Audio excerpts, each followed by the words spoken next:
Grabe yun mga ka-farmer. Pahinga muna tayo. Nandito tayo ngayon sa ilalim ng nyug. Ayan po yung amin, kanituan. Yung nakikita niyo pong bundok. Ayan po yan, kanituan. Nandito po tayo ngayon sa Kalilangan. Dito po sa Corrientinas. Sabi mga ka-farmer, ang init. Alas 12 tapat. Dandaan tayo. Let's go! Hanap tayo ng halo-halo dito. Alam ko may halo-halo dito. Kaya tayong halo-halo. Dadaanan natin ngayon. Ayan po yung kanituan.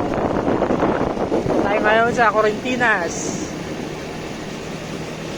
Familiar ka po dito, mga taga-Kalilangan. Ito po yung daan papuntang Wao at Cagayan.